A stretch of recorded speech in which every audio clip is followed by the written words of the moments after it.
getting better at this without making the same mistakes. You're getting better at this time this year. Make sure you send me some through Facebook Messenger or something so I can absolutely click away and stuff. Yeah. Oh, yeah. Sure thing. Oh, that's the wrong one. All right. Hey, everybody. Welcome to another episode of the DisJointed Food Biz. I'm your host, Dave Germain. With me, as always, Thor Markey. This week, guys, we have a very, very special guest with us from all the way from Phoenix, Arizona, one of the more well-known districts of I would say an actual neighborhood that has an actual identity in Phoenix. And I say that because I was living there for 15 years. The owner of Copper Star Coffee, a staple now of 7th Avenue, Bill Sandweg. Bill Sandweg, welcome to the podcast, sir. Hi, guys. Good to be on. Oh, thank you. Where is the... Oh, my gosh. I'm trying... Oh, that one. I wanted to put a little picture up of you there. And there it is. There okay. we go.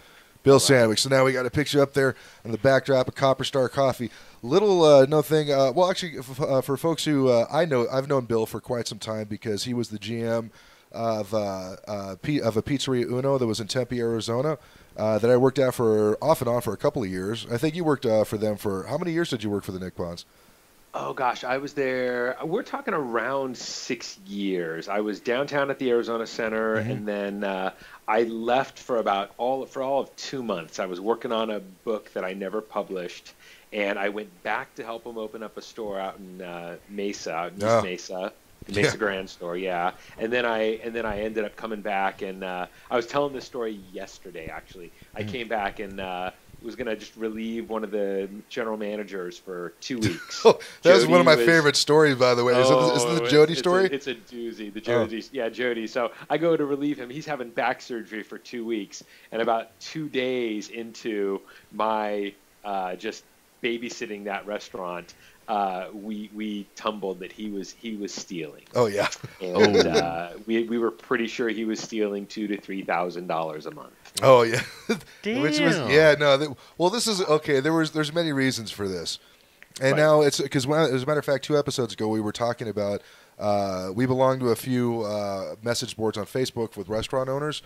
Okay. And one of this one gal, she found out a bartender that she had trusted for years and years and years, found out he was stealing. And I'm like, you know how you could tell if a bartender is stealing from you, right? I think I know the answer, but go ahead. Yeah, they'll be clocked in and they'll be behind the bar. That's a good way. I was gonna say that the other saying is no bartender has ever missed their rent payment. Yeah, ain't that the truth? Totally. This is the weird thing is like I was trying to get across to her. I was like, hey, listen, I understand that you're upset and you have every reason to be upset. That's not even the issue here. But the thing is that why is he stealing?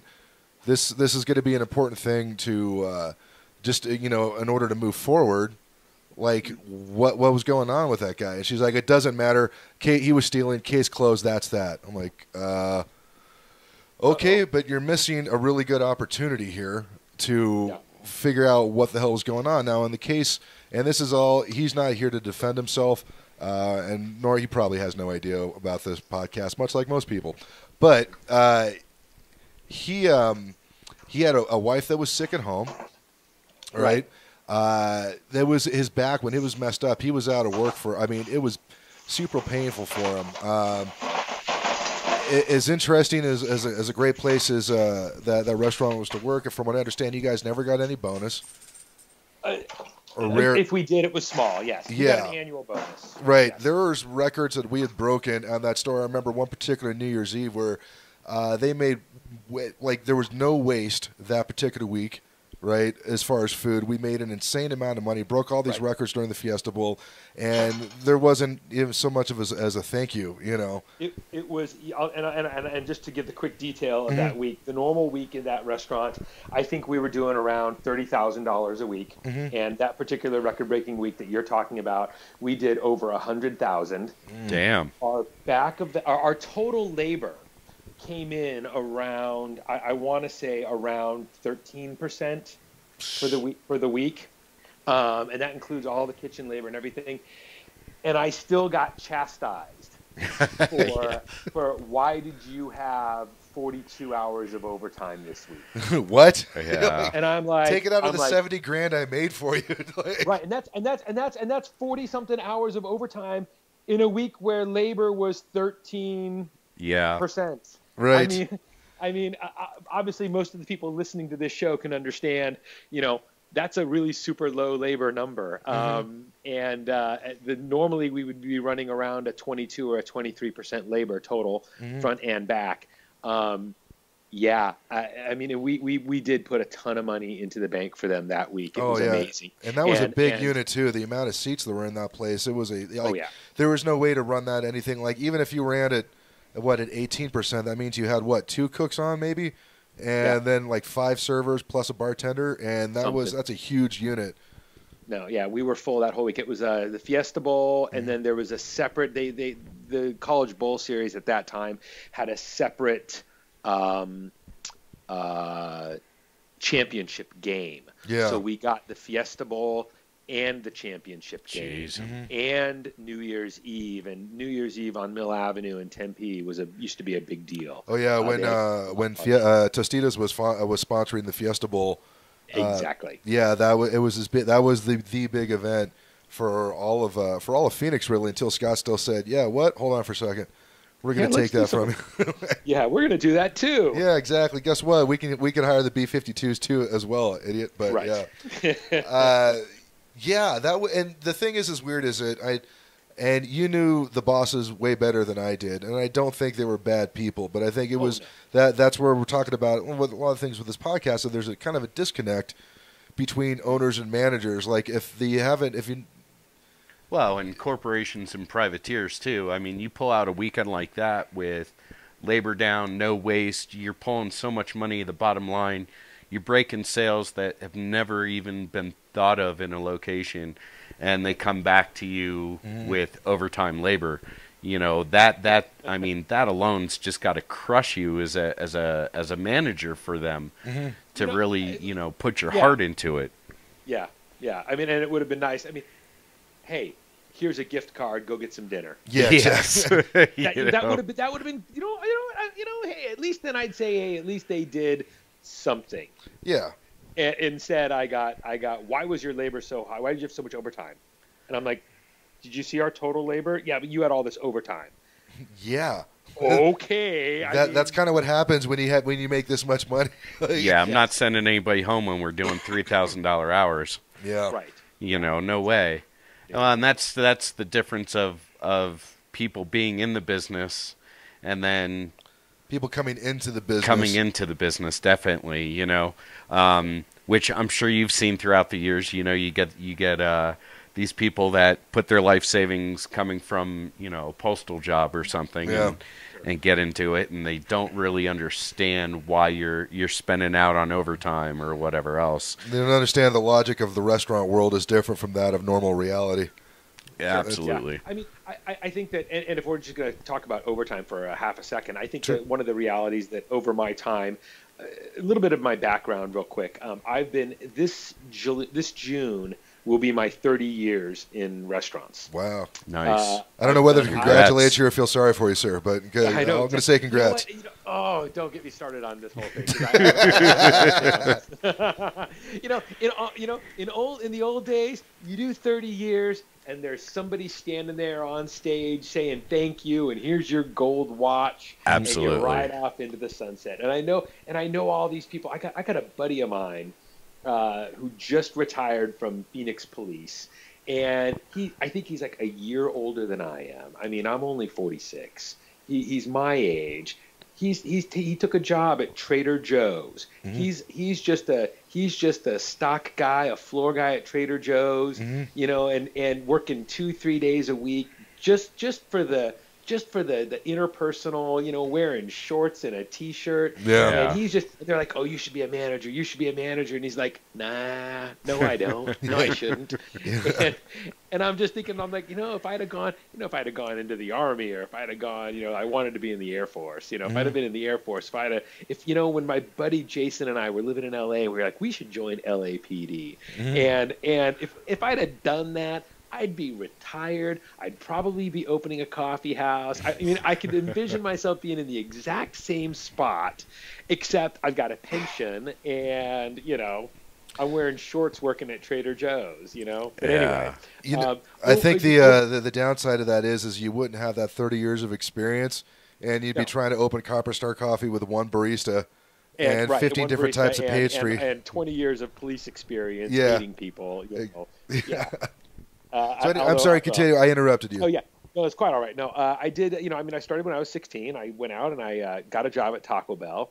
And, I come out of that, not older experience, but, growing up in the 70s and 80s, all you ever heard was how people go to work for a company and they stay there. Right. So I worked for Taco Bell for 3 years.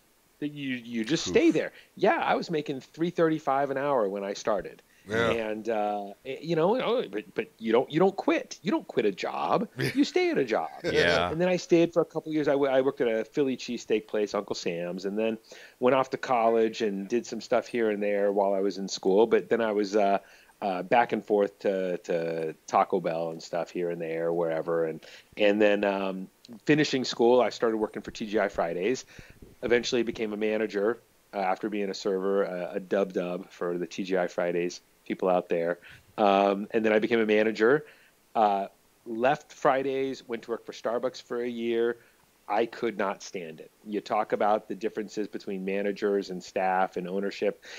The way Starbucks treats their staff is so much better than the way they treat their managers. Really? You know what? I was that. paid less than my shift supervisors were because they got to participate in tips and they got an hourly wage, and I was just expected to stay until the work was done. Wow. All of the responsibility, but none of the authority. Jeez. Sure. If things are going bad, that's on you.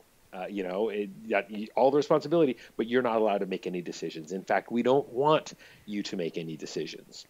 And coming out of Fridays, where Fridays it's the complete opposite. Fridays used to train their managers, and it's like you only need one manager, man, because that manager is trained. They can fry, they can cook, they can do inventory, they can do the numbers, they can bartend, they can serve. You're trained from one end of that restaurant to the other, and Fridays managers are more valuable after being trained than Fridays pays them. So Fridays was always training new managers, and then you'd go get a job at Cheesecake Factory. You'd go get a job at Houston's. You'd go get a job, at all the name brands. Yeah. And then anyway, long and short of it, went back to Fridays for a little while I was trying to open a coffee house with some friends in LA. Didn't work out, moved back to Phoenix. And after working at a sushi place across the street from Uno's, for about 3 months, I ended up working for Uno's, stayed with the Nippon, stayed with them for about 6 years or so, 5 years, met my wife. So can't say anything wrong about that whole thing. It was good. It's good being there. I had one of the things that Stan Nippon, the owner of our little franchise group, he appreciated a 40-hour work week. He knew that, you work managers longer, they get burned out. And so I had incredible quality of life when I worked for Uno's. That's huge. And that was amazing. Yeah, it really was. I may not have been getting paid a lot, but it was pretty good quality of life. Pizzeria Uno as a restaurant chain changed. And Dave can attest to this. In the time that we were there, they went through different name changes. I mean, what were they? It was Pizzeria Uno, and then it was Pizzeria Uno, Chicago Bar and Grill. Right. Yeah. And then it was, by the time we left, I think it was Uno Chicago Grill. Yeah, and it was weird because the whole thing is like, it was at this time back, especially in the 90s, most of the menus of all the chains restaurants, as far as I could tell, were pretty much the same. They all had the same chicken Caesar. They all had the fettuccine Alfredo. They all had the same thing, and there was one or maybe two things that was different. So with Chili's, it was their ribs. With pizza, with Pizzeria Uno's, it was their pizza. Right. And I think Uno's back in the day, it was the decor. There was that too, because you always had the green, white tile and whatever else. Right. Kind of set it above the rest of them. A little bit, yeah. And then when they started moving away from pizza. But which made no sense to me. Their assumption was that pizza is low revenue. And if we can just keep all of our customers and change them into ordering steak and lobster, Yeah. we're going to add lobster to the menu now. So apparently the guys who made that decision didn't know what a price matrix was? Exactly. Okay. No, of course they didn't. Yeah. I mean, and it's like you still, it's funny, you still think that the family of four is going to come in and order 4 plates of pasta, instead of one $18 pizza. And Yeah. we're going to take the large pizza off the menu. Yeah. And it's like, really? Well, what are we going to sell to our corporate customers and the law firms that order 10 large pizzas? Well, you'll just sell them 2 mediums. Yeah. And it's like, and you think they're just going to keep on. They just assumed that people had an unlimited budget and that they just weren't spending it at Uno's. Yeah, well, which is like a very coked up way. That's very much an East Coast coked up way of thinking. Be honest with you, because I learned that when I was back in New York, where there was like, Dave, the reason why you didn't make $1 million today is because you chose not to. It's not that you couldn't. All right, get out there, get that money, do it. Right. Which they're right, but it's one of those things where I'm like, I don't know, man. I don't know if that's the best way to go about things. So this is why I think I'm going to start a petition where I think CEOs and all your VPs need to, they have to, if they want that position, they have to agree to at least 3 random drug screenings a year. For them because I want to know exactly how much Adderall they're gargling on a daily basis when they come up with stupid shit ideas. We're like, well, and that's the difference, hiring somebody that looks at it as numbers instead of people. Right. No, and that's exactly where I was going to go with this conversation in a second, was that the corporate people don't look at it as a long-term thing anymore. They're looking at what's going to improve the quarterly return on our investment, the quarterly stock price. And then whatever we do after that, we'll just figure that out then. But we got to get our bonuses for this quarter. Right. We've got to get the stock price up for this quarter so that our options can mature at a higher dollar amount. Which I get that's their job, but it's kind of like they're forgetting. It's I don't know. Have you ever listened to Dan Carlin's Hardcore History? No, I haven't. No. Well, one of the things that he was doing the series on World War I, and one of the things I thought that was interesting, where I thought there was a parallel between how corporations kind of run the restaurants and stuff, is that he had all these generals that had all these great ideas, right, for battle plans, and it's a whole new metric for warfare because it's the introduction of modern warfare, machine guns, artillery, things like that. Right. And so you'd have these battles like the Battle of Le Marne or whatever, where you end up having like a death toll of 100,000 within a day. Right, losing that many troops and stuff like that. So these guys would come up with all these different plans, like just move these troops from here to here, and then they could fight this army over here. I'm like, yeah, you just marched them for 18 hours in a rainstorm through mud. And they didn't understand how come their plans weren't working. I'm like, because you forgot about the human factor, you idiot. Right. You know. Absolutely. And I'm go ahead. Sorry, go ahead. And you think what? Oh no, and I think that's kind of a similar thing. It's just like we're talking about that gap between for the folks who own the business versus the folks who run it. Like an example, I think I can't remember the exact article, but the guys who were running Olive Garden a couple of years ago, they went and they actually started taking tours of their stores and stuff, and started talking to everybody that was there, so that way they can make some better changes, And they started to pull that franchise a little bit out of the slump. I don't know how it's doing now, but I want to say I think it's one of the only one of their concepts that's doing okay. Yeah. I mean, and if that's what they did, then I gotta give them credit. I have not been to an Olive Garden in about 12 or 13 years at least. It's been about a year. I have no intention of going back. I mean, I went to Olive Garden monthly when I was in college. You ordered a pasta, you loaded up on the breadsticks and salad, and then you took the pasta home. Yeah. And it wasn't bad. It was pretty good. They used to make the pasta in the store. Yeah, you not could anymore. watch them at the front counter. Yeah, you watched them at the front counter, and they were making the pasta while you were waiting for your table. Mm. But what I was going to say was really quick, finish my biography. I then left Uno's, took a pay cut and an hour increase because I wanted to work for a restaurant company that cared about its food and cared about its team, and I went to work for Oregano's. Oh, that's Phoenix. A staple for Phoenix, by the way, guys. If you've been to Phoenix, go to Oregano's. Everything at the time when I was there, everything was made fresh by us either yesterday or today for sale today. Everything was fresh. Everything was amazing. When I got to Pizzeria Uno, we were getting about $200 a day in fresh produce. By the time I left 6 years later, 5 years later, whatever it was, we were getting, if we were lucky to get a $20 case of salad mix from our produce. Everything was coming in frozen, pre-mixed, pre-bagged, pre-whatevered. And you could see the freshness, and the freshness went away. And I tasted the flavor go away. We used to make chili from scratch. We used to make meat sauce from scratch. Roasted our own vegetables. We used to make the pizza crusts in store. None of that. They were offering us frozen pizza crusts.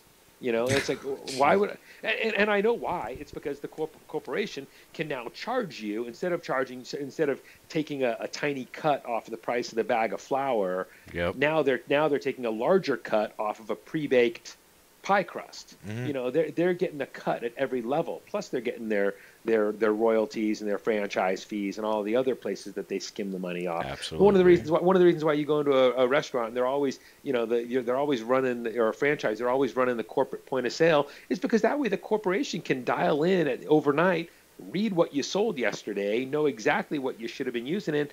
Why didn't you order 5 cases of turkey from us last week? You sold 5 cases of turkey sandwiches. You didn't order that much turkey because you're buying it at Costco and saving the money. No, we don't want you saving money. We want you buying our product with your money, and we make the money. Absolutely. Anyway, where I was going with what I was going to say about, we were getting back to labor and overtime. I learned a long time ago that a little bit of overtime is healthy. It means that you're getting maximum work out of all of your employees. You're using them all up. If you have 50 employees, all of them working one shift, well, that's not very effective, and those employees have other jobs. If you have 5 employees and they're all working 10 shifts, oh my God, you've maxed them out. They're all loyal to you. I learned over the years, instead of treating labor like an expense, like a cost of doing business, I learned to treat labor like an investment. An expense or a cost is money that goes away that you're never going to see again. An investment is money that you spend that you hope to get back in some way. Absolutely. I treat my labor at my coffee house like an investment. I'm not spending it willy-nilly, but I expect to see a return on that money. About 1.5 years ago, we added an extra person, an extra shift to the mornings, just to make sure that our customers are getting in and out faster. My sales for the last 1.5 years went up 15 to 17%. Nice. Oh yeah, absolutely. Because they can get through. The customers know Copper Star Coffee is going to get me through fast. And That's awesome. If I have to add another one, I'm obviously going to have to add another one. But I've gotten and it has made a world of difference. Last year was my most profitable year at the coffee house. We have 5 years in a row, back to back to back to back to back, best year ever. And last year was the most profitable year ever. And we were sitting down with my tax guy the other day. I'm like, wow, we actually did okay. But you'd think if you go to any of these corporations, you go to Starbucks right now, you hear about them, they're tweaking the labor, their labor matrix just down a half skeleton a point. crew. Yes, and that may not make a big of a difference because we're only shaving off, a 0.5%, a 0.1%. But when you do that every quarter for 5 years in a row, drive by a Starbucks right now and you're going to see a line of cars. Maybe it looks busy, but if you're sitting in that line, you're frustrated that it's taken that long to get a latte. Oh, absolutely. Yeah, you're frustrated at everybody. Either the guys who don't know how to make the drink or are having trouble making the drinks, or the one jackass that's trying to work out their childhood trauma through their stupid latte. And right. I had to manage a Starbucks at the airport when I was working for Host. So I got a little passive aggressive with people occasionally.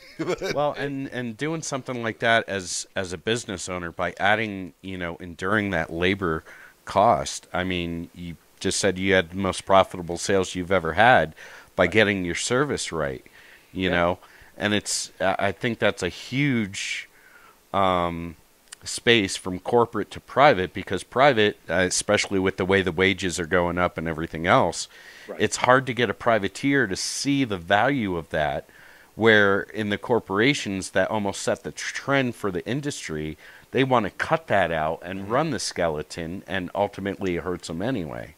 Right. You know, it's very difficult to do, and that's amazing that in you know, a little establishment like you have, adding that one extra person just to cut those times down, you know, even if it's 30 seconds by person, has increased it by that much. It's that's awesome.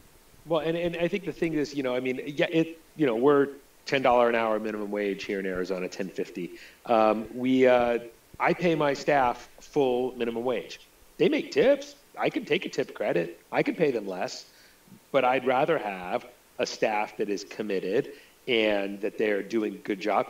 They make a lot of money. My staff makes a lot of money. They make $6 or $7 an hour in tips.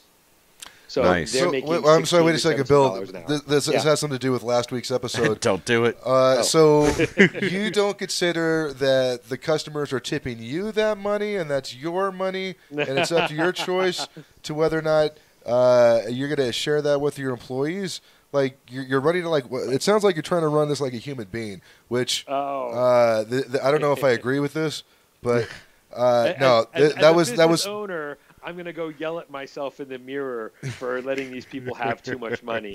And why am I leaving that on the table? Oh my God, dude, that was literally the point of view of this one dude for a business that he has. I'm not even going to give a plug for it, but yeah, no. See what happens if you're nice. We actually plug your business on our show. See that's Copper Star Coffee. Well, it's funny because something that we've been talking about for a while. On multiple pods is, you know, going back to basics, treating your staff like they're human beings, and having your sales and gas increase because of that factor. Mm-hmm. You know, which is I can't say that that's not correct. Give your staff, if you want, everybody likes to say, and I'm backing your point up there, is everybody wants to be like, oh, we want to be the employer of choice. Right. And they think that just by saying those magic words that all of a sudden now we're the employer of choice. We're the people that everybody wants to come work for. And it's like, no, you're not. Yeah. Until you treat your staff like human beings, you pay them a decent wage. I mean, I'll tell you this. I had my best year ever. And I'm paying all these people all this that I'm paying them, and I added basically it's a 5-hour shift every single day, so it's an extra $50. Sure. You know, 60 or so once you count payroll taxes, $60 out of my pocket every day. But I've increased the daily sales way more than $60 a day. Absolutely. But so if I suddenly cut the wages and stopped giving them the money and took that person back, like Pizzeria Uno changing everybody from pizza to steaks, am I going to get to keep all the customers? Are they going to keep coming? I think it's only going to take about a month before they start seeing that the service has been affected. Right. Absolutely.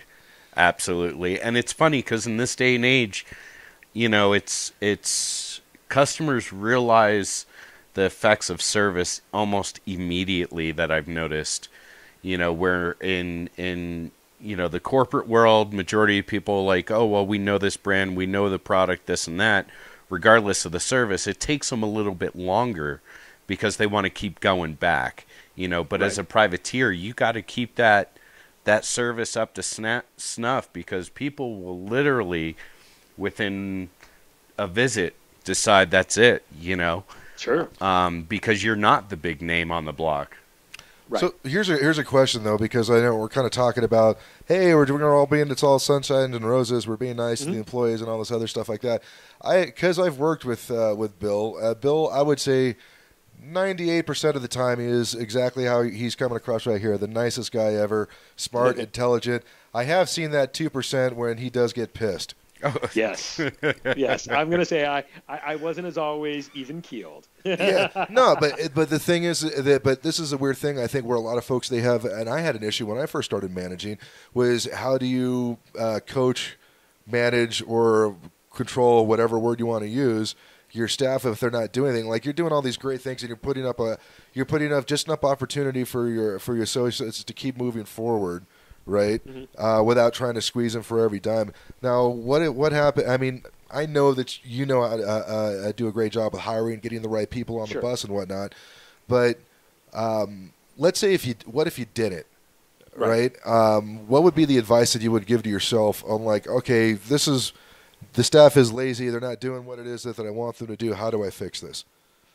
Well, and I think it's so easy for me now because we did the groundwork for so long. I mean, Yeah. Copper Star Coffee, we invented it, we got it going, we had a sort of culture about love and taking care of people, and we kind of, we got complacent and things were going pretty smoothly, and we could have been doing better, but we just did what we did.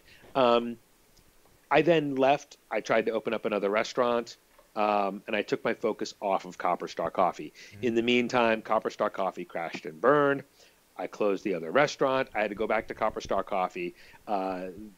This is 6 years ago. Went back to Copper Star Coffee, and we were negative sales. We had actually gone down versus the previous year. Oh, wow. And we had to rebuild. And basically, we started from scratch. And you start with hiring a couple people that are now your people, and you start firing, you start letting go of those other people that aren't working out or weren't working out. And that's a slow process. That takes months, a year. Yeah. But then you get to a point where you've got a good, stable crew, and then it's addition by subtraction. You lose the people who aren't doing as well. They're not bad, but they're just not great employees. And you start adding great employees when you can. Mm-hmm. One of the things that and I learned so much at TGI Fridays, and I cannot tell you how a little bit how sad it is for me that they're not as great as they used to be. And I can't tell you what a great foundation it is I can tell you what a great foundation it is for me in my career that I was able to be trained by Fridays. Because one of the things I learned from Fridays was when you're in an interview talking to somebody, is this person better or worse than my worst employee? Absolutely. And if the answer is this person is better than my worst employee, you are obligated to hire them and go inside and terminate your worst employee. And Absolutely. that is cutthroat, Godfather. This isn't personal. It's just business. It's business, all right. This is it is, but you don't upsell. I gotta let you go. It's very true, For old time's sake, sorry, I can't help you. Yeah. You see ya. And that's it. And you got to do it. And it's hard to do. And but the next time they show up late and you say, why did I keep them around? The next time their cash drawer is wrong, they ran somebody's credit card or they gave somebody else's credit card to somebody else. I had somebody telling me a story. They were at a restaurant the other day. They were at a restaurant a week ago or so. And she was telling me how the waitress ran her credit card on somebody else's check, gave the credit card to that person, and that person left with with my friend's credit card, and then asked my friend, do you have another way to pay for your meal? And my friend Kim is like, no, that's my debit card. That's all the money I have. Yeah. And you want me to pay for my meal? I just paid for somebody else's. You just gave away my money. Yeah. And it was like, and she was just like, can you get the manager over here? And the manager comes out. I'm so very sorry. And she's like, hey, do you still expect me to pay for the meal? And the manager obviously saw I really have no ground to stand on. I was like, no, of course not. Right. She's like, I have to call my bank. I have to cancel that card. Absolutely. So when those things happen, then you're like, oh my God, why didn't I fire that person 2 weeks ago? Mm-hmm. The last time this happened. And it's hard. So you have to rebuild your staff one person at a time. You need to be hiring those people. And I remember I had a situation like that where I was interviewing a woman, and she's like, I love Copper Star Coffee. I want to come work here. I used to work at Starbucks. I had to quit. I quit Starbucks. I haven't been doing anything for about 2 months, getting my head together. I really want to work for you. And she and her girlfriend had been coming to Copper Star for months, and I always knew that she had worked for Starbucks. Mm-hmm. And the entire time I sat there, and I'm like, I don't have a position for her. I don't have a position for her. And I told her I couldn't hire her. And later that afternoon, I had for hours, I was just beating myself up. Why didn't I hire that woman? And I called her about 4 hours later. I said, I know I told you I don't have a job for you. I need to find something for you. If you'll come work for me, I will find 8 hours, 10 hours a week just to get you in the door. And she said, absolutely. I hired her. Within a week, somebody had already quit. I don't even know what the F happened with her. She just, whatever her bag was, all of a sudden now this woman's working 20 hours a week. And then she's picking up shifts whenever everybody else doesn't want it. That woman was Mindy, and Mindy ended up being the general manager of Copper Star Coffee for about 3 years. Oh, wow. One of the best hires that I ever had. And again, sitting there, this person is better than my best employee. You know, and I couldn't figure out anybody to fire, and I just said I'll schedule you extra. I should have fired somebody. Yeah. I mean, obviously, my worst employee ended up quitting a week later anyway. Hey, nice. Great. Yeah, nice. No problem. No harm, no foul. Got it right in, and Mindy worked for me for years. Ended up baking. Ended up being the general manager. You know, one of my better hires. But you know, so how do you build your team? How do you, if you're struggling, you've got to be the employer that people want to work for. I know so many people who own restaurants, and they don't have the personality to manage people. Or they charge their employees when a customer breaks a glass. They don't behave ethically. They keep tips for themselves. They skim credit cards. They don't pay you what your wages are. You know, look at yourself. Look in the mirror before you look at what the problem is with your staff. Look at yourself. Are you the kind of person? What do you do? Maybe you should be watching some videos on YouTube or reading some books about management. That's what we're doing this for. Yeah, I'm like, right? hey, listen, No, exactly. Most of you guys suck ass. This is what we're trying to tell you. Your employees aren't going to say shit. I'm telling you right now. Look at all the managers that we've worked for over the years. You know, okay, yeah. You know, I'll tell you about me losing my temper, and quite frankly, happened yesterday. And I didn't lose my temper in terms of freaking out on my staff, but I'm like, over the weekend, the staff didn't put all the bagels out. Whoever opened up didn't put the bagels out. Left about 50 bagels in a delivery tub and put the delivery tub away. And when they ran out of bagels around 8:30 in the morning, nobody thought to look for more bagels. All of them, to a person, say, yeah, gosh, we ran out of bagels early yesterday, didn't we? And we find the bagels Monday morning, the general manager and I, we find the bagels the next morning, and we're like, what the F happened? I mean, now I got these 2-day-old bagels. We can't really use them. Right. And it's we're talking about, you know, at $3 a bagel, we're talking about $150. Bagel sandwich is $5, talking about $250. So somewhere between $150 to $250 worth of lost revenue right there in a tub. And I was pissed, but we managed it by, let's send out a group text, one to the entire team, make sure that we're looking, make sure that we're asking questions. Sent out a second text, because text is an easier way to talk to everybody all at once. Dear assholes. Absolutely. Right, yeah, exactly. Well, and you have record of it too. Yeah. Slight confession: the manager I have, Rachel, lovely lady. We've known each other for years.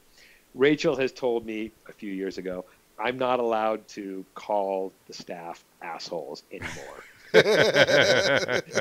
What's the point of owning your own coffees? What, did the terrorists win? What the hell? But I don't mean it like asshole. It's like you guys are assholes. I mean it like Rick Moranis in Spaceballs. Assholes. You know, I'm like, hey, assholes, come on, let's fix this.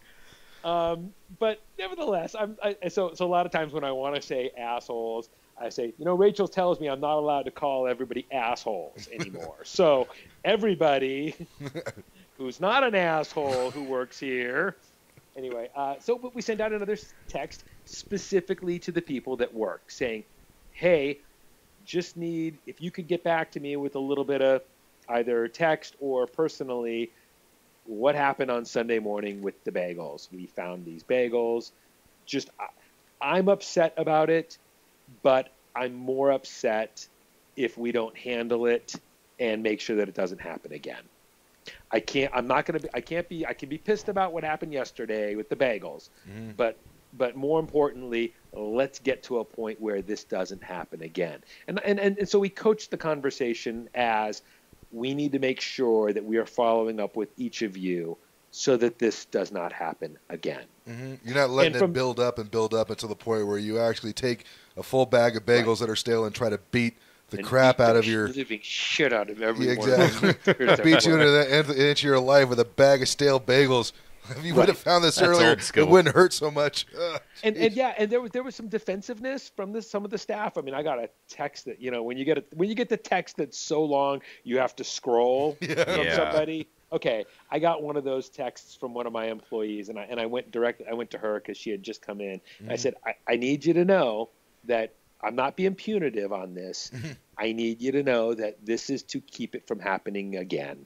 And if we just gloss over it or send out some group texts and we don't follow with people individually, then that would be frustrating to me. So this is less frustrating. And we got a lot of good response from that. And I think I said, I need you on the team, you people, I need you to be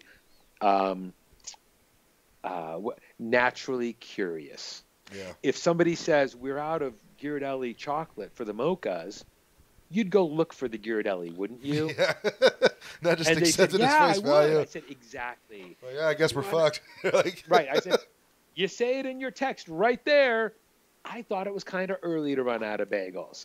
It was early to run out of bagels. Go look for some fucking bagels, okay? Been doing it for 12 years. I would think I'd have to know how to stock up on bagels for a Sunday.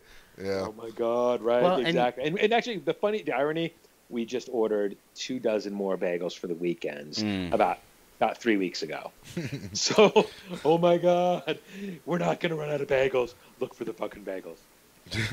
Here on Bagel Talk today. Yeah, exactly. I think it's definitely your management style just in that scenario, utilizing the information world, keeping the communication open, texting through. Now, texting I think can be utilized by managers huge in situations such as that. Now, not all the feelings always come through right in text compared to a face-to-face conversation, but you can start it up. And you're using it with your staff. I think that's phenomenal. I wonder how many other people. I mean, just from Texan's been around for a couple years, so just from my experiences, I don't know about yours, but how many other employers or managers are utilizing this tool that everybody has?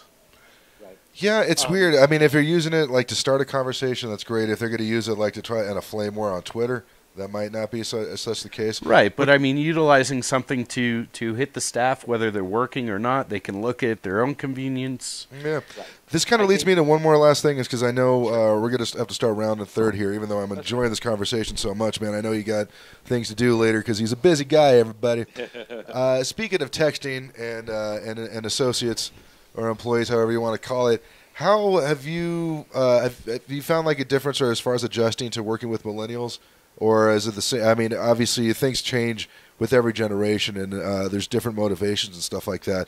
And I know this is something that's a frustration for a lot of companies today. Like, these millennials will just walk on you for like no reason and stuff. And what's your experience been with that? It's been interesting because like I've said, been doing it for 30 years now. I've always seen. And maybe this has just been in my experience that I've had to learn to be flexible with different types of teams. When I managed for TGI Fridays, the crew that I had working for me at the Marina del Rey or the Woodland Hills locations, these were professionals. These were comedians. These were musicians. These were working actors. These were authors. These were script readers. These were people who had other things going on in their life. And when they came to work for Fridays, it was super adult, super professional. They would come in and they would execute. every single shift. And you didn't have to worry if they were coming in. They were going to be there. When I managed for TGI Fridays up in Valencia, which is up by Magic Mountain, it's north of the San Fernando Valley, it was much more of that 18 to 20-year-old, younger. I'm not going to go to college. I'm still probably living at my parents' house, and probably waiting tables at Fridays is what I'm going to do for the next whatever, or at least until I start having kids. Right. It was very much an end goal. It was a destination rather than a tool to get me to where I want to be. So I learned to work with an ambitious group of people that was going somewhere. They may only work for me at TGI Fridays in Marina del Rey for a year because they're about to get that gig or they just got their SAG card. Whereas the Valencia location was much more, oh, I'm just kind of done with school, with high school, and maybe I'll just work here. And it was not, I wouldn't say fatalistic, but it was definitely less motivated. It was less sure, much more, oh, I don't feel good today. I'm not going to be at work. Yeah. And then working for Starbucks, I was back in central LA, and it was bam, bam, bam. I had a guy who was a lawyer working for me at Starbucks from 4 a.m. to 10 a.m. He had that early morning, first thing in the morning shift, and he'd go into work around noon at his job. He was in a law firm. He was like a junior guy, He wasn't clerking, but he was doing stuff, and but he wanted that early morning shift, so he super professional, Right.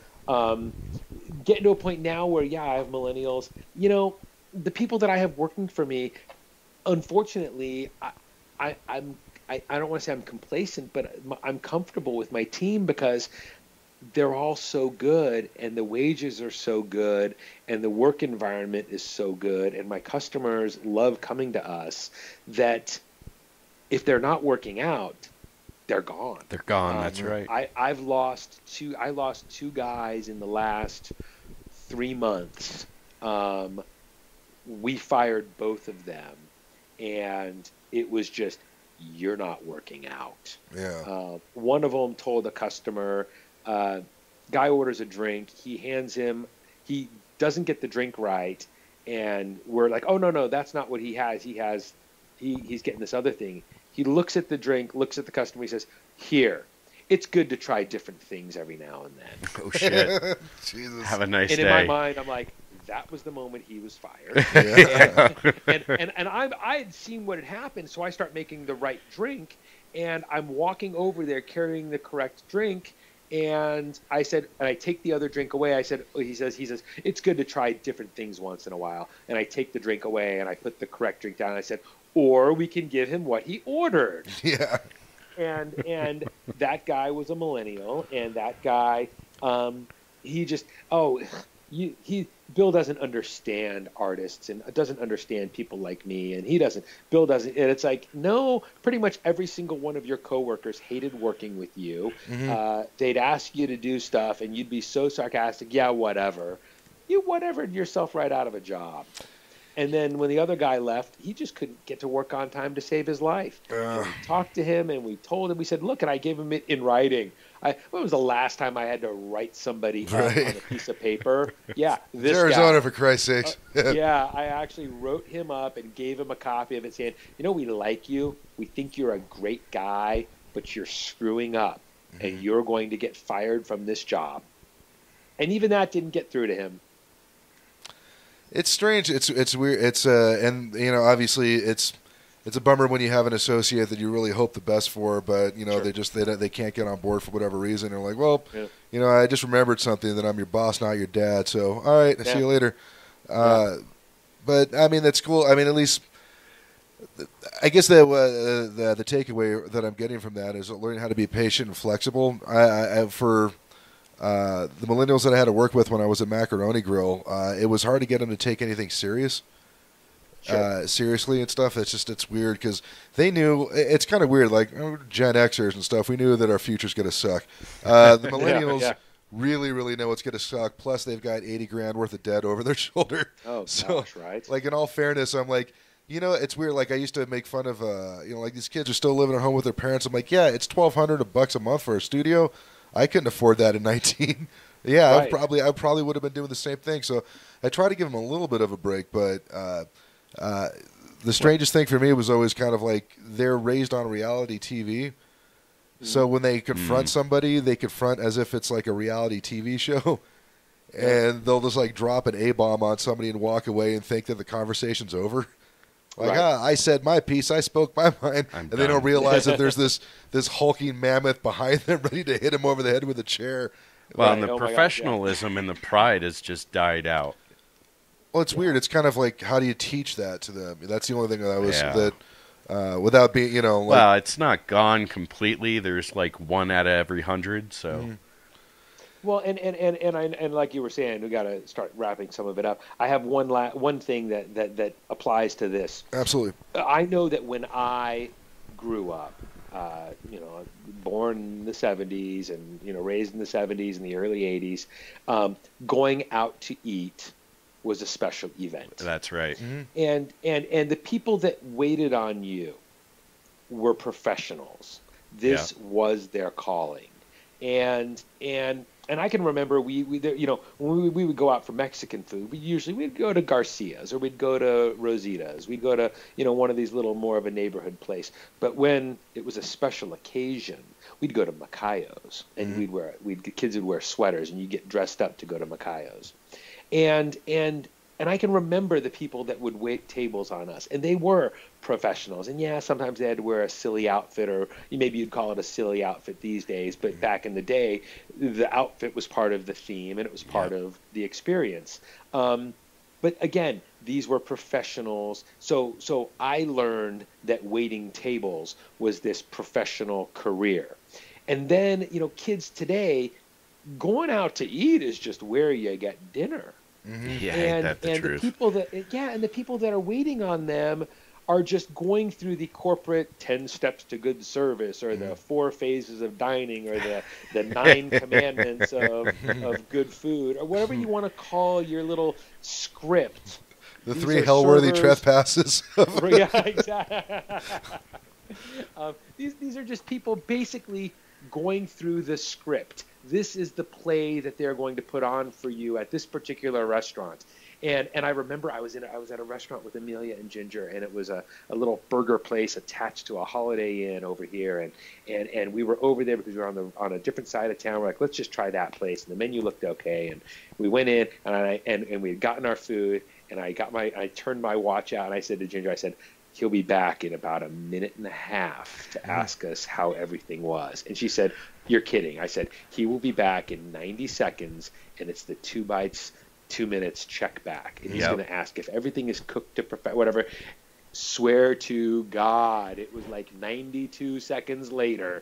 Guy comes walking over. Hey, how's everything? Everything okay? Everything cooked to your satisfaction? Everything tastes all right? Do you need anything? Great. And I'm like, he doesn't care. He's just running the script. Hey, he did the 2-minute 2-bite check. That's more than a lot of people get, man. Come on. Well, and I get that, but it's just the big giant corporate release our liabilities. Oh, yeah, we exactly. don't have to comp the meal later. And I get that. And if, I mean, at least if you're doing the steps, that's great. But, oh, my God, I'm tired of going into places and having them start the script. Hi, I'm Bill. Welcome to Ginger's Cafe. Or you guys, have you been here before? Let me show you something on the menu. You want to hear about our drink specials? You know, today's salmon special is really good. I had some earlier. Can I start you off with some Fiesta Poppers or some extreme fajitas? Oh, yeah, exactly. Rewind, press play. Doesn't matter what place you go into, that's corporate. Oh, yeah. Oh, that's so true. That's funny as hell. Oh, man, Bill, this has been so awesome. I've been, I know because you're always so busy and stuff, but I thank you so much for taking the time to be on the show, man. I appreciate it. Anytime you want, you got an open invitation. Anytime you want to come back on, dude. We can make it. We can let me know. Let's make a reservation, and I'll be happy to do it again. I feel like I've been putting you off on this for a little while, and it's you've been busy. You're running a business. I didn't take it personally. We know how it works. He's like, what? The guy worked for me like 8 years ago. What? That doesn't mean I'm best friends with him. What the hell? Listen, I'm busy. But no, I totally get it, man. But thank you so much for taking the time.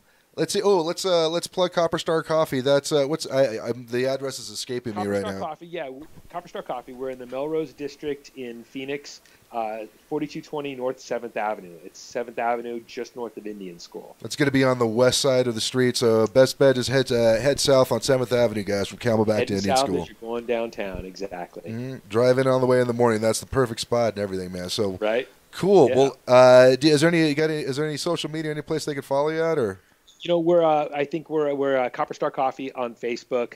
We're not running any. I have a secret Twitter account that I'm not that I haven't posted much on, so fair enough. I won't mention that right now. Not a problem. Well, you guys check it out, Copper Star Coffee on Facebook, and don't forget to give us a follow at DFB Pod. That's Disjointed Food Biz Pod on Twitter. You can email us any questions you have about the show or any topics you would like us to talk about at thedfbpod@gmail.com.